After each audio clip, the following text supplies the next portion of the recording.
ეხლა ბავშვები არიან ისინი, ვინც რადიკალური ისლამის საფრთხეს ეწინააღმდეგებიან და დიახ, სწორად გაიგეთ, ბავშვები.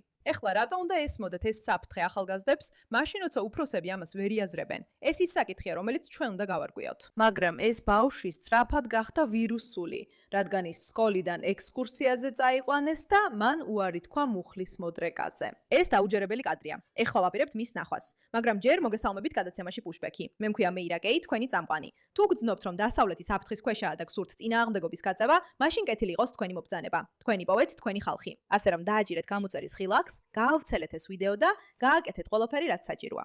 მეგობრებო, ეს კადრი მართლა დაუჯერებელია და ძალიან მატებს იმედს ჩვენი მომავლისთვის. მოდით გადავიდეთ პირდაპირ მასზე. კარგი, ასე რომ viewers scout-ები წაიყვანეს ექსკურსიაზე სტერლინგის მეჩეთში. კარგი, რატომ იყავდათ ბავშვები აქ? ეს კარგი კითხვაა, მაგრამ ნახეთ, რას აკეთებს ეს პატარა ბიჭი.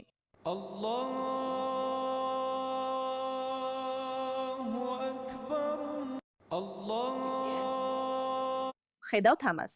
ამ პატარა ბიჭს არ უნდა. ის უარს ამბობს, რადგან ეს მისი რელიგია არ არის და ფიქრობს, რომ არ უნდა გააკეთოს ეს. და ის ინტერნეტში ძალიან პოპულარული ხდება. ამ ვიდეოს მარტო 1.7 მილიონი ნახვა აქვს. მაგრამ მე ეს ყველგან ნახე. რადგან ხალხი გაოცებულია ბავშვით, რომელსაც თავისი ღირებულებები იმდენად ესმის, რომ თქვას, ეს სწორი არ არის. მე ამის არ მჯერა. ეხლა მე არ ვიხრები, მაგრამ საინტერესოა, რომ ეს ერთადერთი ბავშვი არ არის. მაშინ როცა მას ძალიან აქებენ, მე ვიპოვე უამრავი ვიდეო პატარა ბავშვების, რომლებიც ამბობენ, საკმარისია, მეტი აღარ გვინდა. იმ ადგილას, სადაც უფროსები არ იქცევიან როგორც უფროსები. ჩვენ ვიქცევით როგორც უფროსები. და მე მაგალითად ამას აბსოლუტურად ვაფასებ, რადგან ეს ბავშვები ჩვენი მომავალი არიან. და თუ შევძლებთ ვასწავლოთ მათ საჭირო პატრიოტიზმი, მაშინ შეიძლება ჩვენთვისაც იყოს იმედი. მართლა ვერ გადმოგცემთ, რამდენად მიყვარს ეს ვიდეოები. სკოლებში გვაიჯულებენ ვისწავლოთ ისლამის შესახებ და ვისწავლოთ იმ ადამიანების შესახებ, ვინც აქ მოდის. მე არ მინდა ამის სწავლა, მინდა ვისწავლოთ ჩემი კულტურა, ჩემი რწმენები და მე ვამაყობ, რომ ინგლისელი ვარ. სკოლები გვაიძულებენ ვისწავლოთ სხვა კულტურების შესახებ და მე არ მინდა ეს. მინდა ვისწავლოთ შოუსწავლოთ ჩემი კულტურა. და ყველამ უნდა ვკითხოთ საკუთარ თავს, რატომ აძალებენ სკოლები ამ იდეოლოგიებს ბავშვებს? ეს თავისთავად პრობლემაა, რადგან გვპირდებით, რომ ისლამური სკოლები არ აძალებენ ინგლისურ ღირებულებებს თავიანთ ბავშვებს, მაგრამ ამას მალე ვნახავთ. განსწავლეს რამე უფლებების ბილზე? არა. ისწავლე აგინკურის ბრძოლაზე? არა. სკოლაში გვასწავლიდნენ იცით ისლამზე. ინასტარმეტყოლ მუხამედზე და მათ ყველა იდეოლოგიაზე. ქრისტიანობას თითქმის არ ეხებოდნენ ბოლოს და ბოლოს. გითხრეს, რომ ის ომის ბელადი იყო და სასტიკად კლავდა. ამას არაფერს იტყოდნენ. და როცა ვცდილობდი, რომ რაღაც მეთქვა, პრობლემები მექმნებოდა. სკოლიდანაც კი დროებით მომხსნეს, რადგან თითქოს რასისტი ვიყავი. ასე არ იყო, უბრალოდ ვცდილობდი, რომ შენ კითხულობ მასზე. მე სულელი ვიყავი. მე ვკითხულობდი იდეოლოგიის ბაზარს. ეს სწორი იდეა არ არის. ისინი ცდილობენ, რომ სკოლაში ჩემი სიტყვის თავისუფლება წამართვან. ისინი ცდილობენ დაადუმონ ხალხი, რომ გამრიცხონ. იმიტომ, რომ ცდილობდი ამდღარიყავი და მესაუბრა ისლამზე, მის ნაკლოვანებებზე. ამიტომ მხოლოდ იმას ვამბობ, რომ ისლამი მშვიდობიანი რელიგიაა. მაგრამ თუ მათ წიგნს დააკვირდები, ნახავ, რომ ასე არ არის.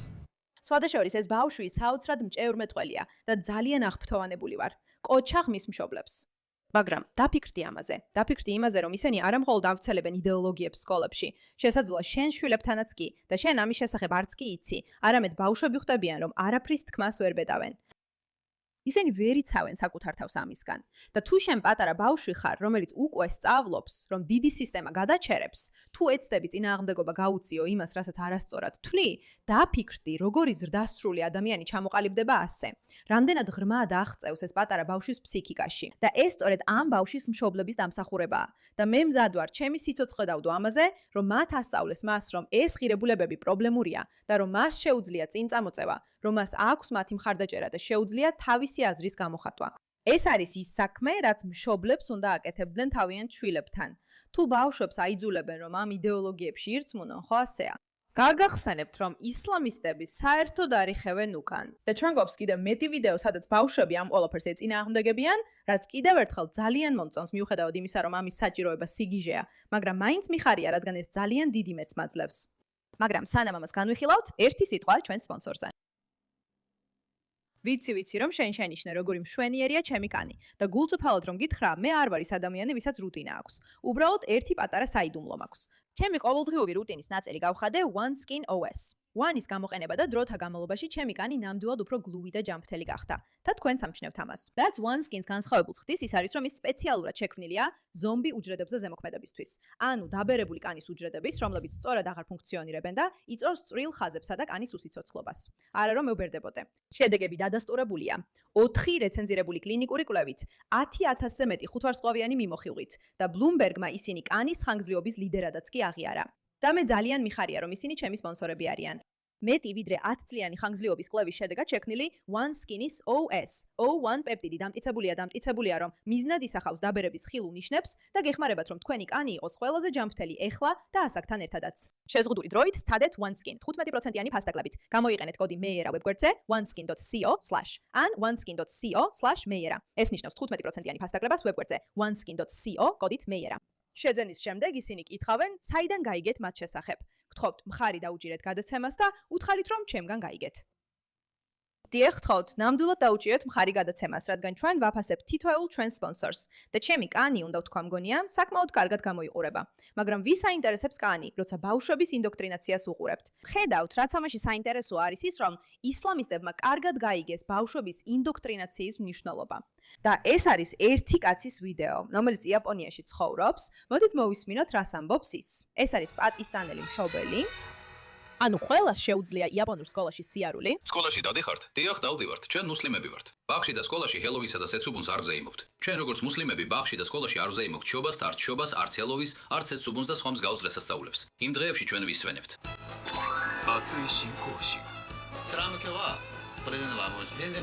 ისლამში საჩუქრები საერთოდ არავის ამიტომ მინდა საჩუქარი. ეს მინდა. ახალი მაკი მინდა. არ გავაკეთებ, საერთოდ არ გავაკეთებ.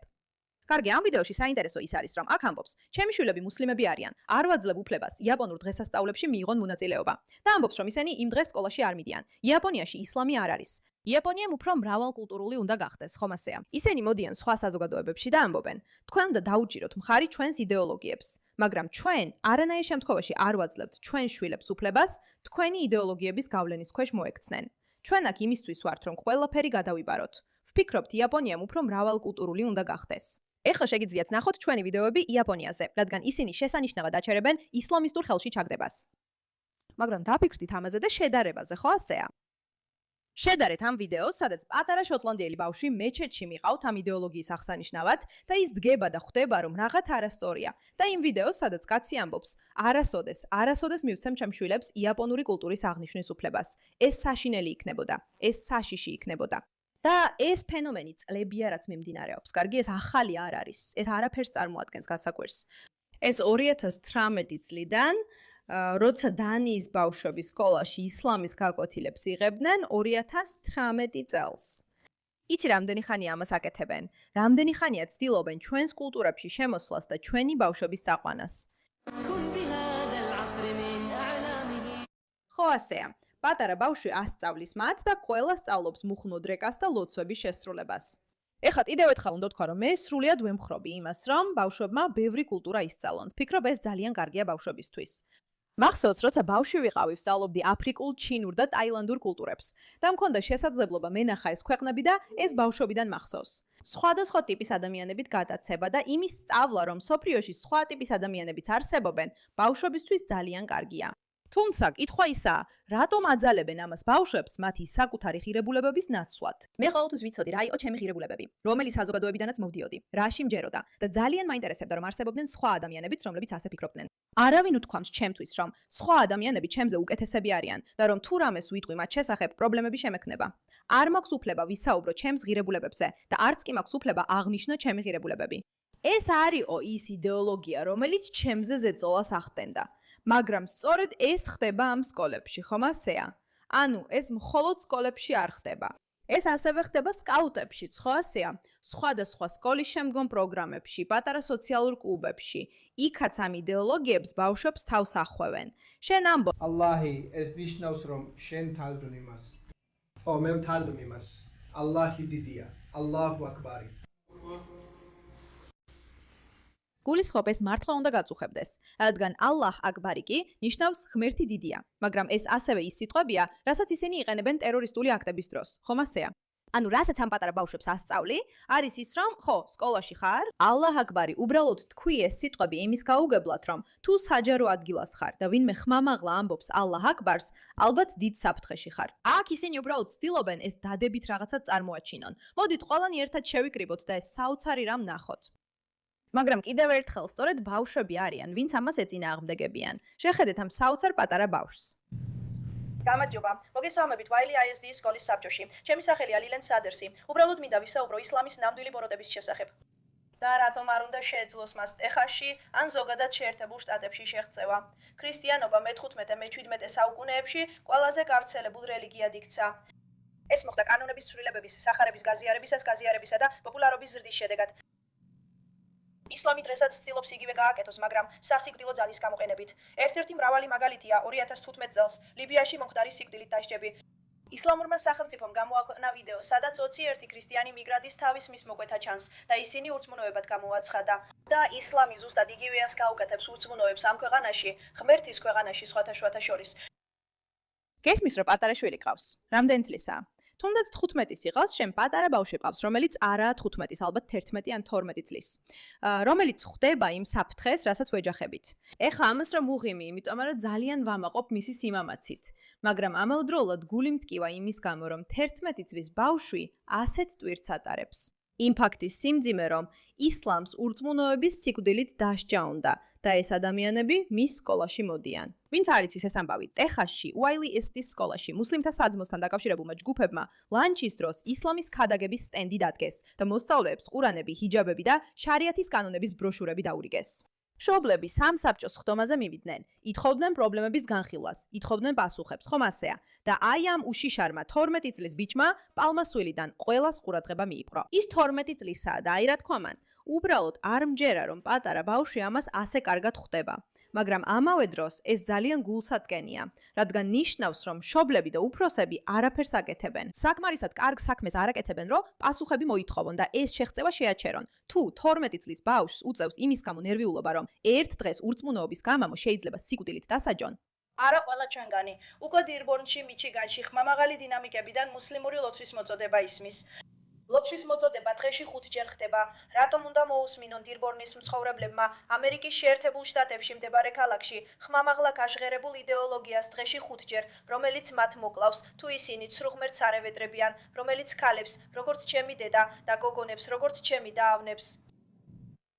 გესმით, რომ ამ ბიჭმა, ამ პატარა ბიჭმა იცის ისლამის საფრთხეები, ანუ მას ეს ესმის. ეს ბრწყინვალე და შესანიშნავი განათლებაა. ხედავთ, ამ ბავშვმა ეს ყველაფერი სახლში ისწავლა. ეს გამოსვლა მან არ დაწერა, ეს მისმა მშობელმა დაწერა.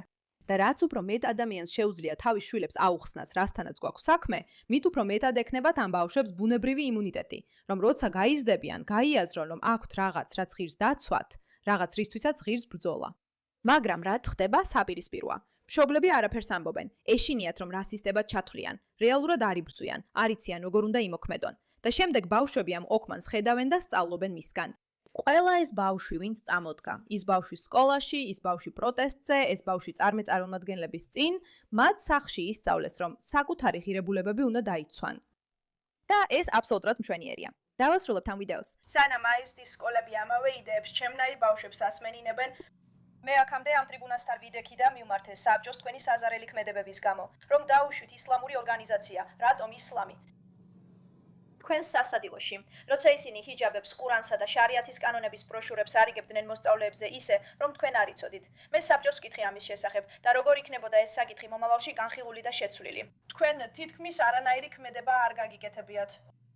მადლობთ თქვენი დროისთვის და უბრალოდ მინდა ვთქვა მართალია. ასე რომ ეს ბავშვი პირდაპირ ეწინააღმდეგება იმ ადამიანებს, რომლებიც თითქოს რაღაცას აკეთებენ, მაგრამ რეალურად არაფერს აკეთებენ და სწორედ ეს არის ჩვენი მიზანი. ბავშვები წინააღმდეგობას უწევენ და ამას იმიტომ აკეთებენ, რომ უფროსებიც წინააღმდეგობას უწევენ და ეს ყველაფერი სახლში ისწავლეს. ამიტომაც სხვებსაც პასუხს თხოვენ და მე პირადად ამას ვზეიმობ. გულსატკენია ის ფაქტი, რომ ბავშვებს ამაზე ფიქრი უწევთ, მაგრამ ეს ჩვენი რეალობაა. ყველას გვიწევს გავიზარდოთ და წინააღმდეგობა გაუწიოთ და ეს ვიდეო ძალიან მომწონს. მადლობა ყურადღებისთვის ამ საკითხზე.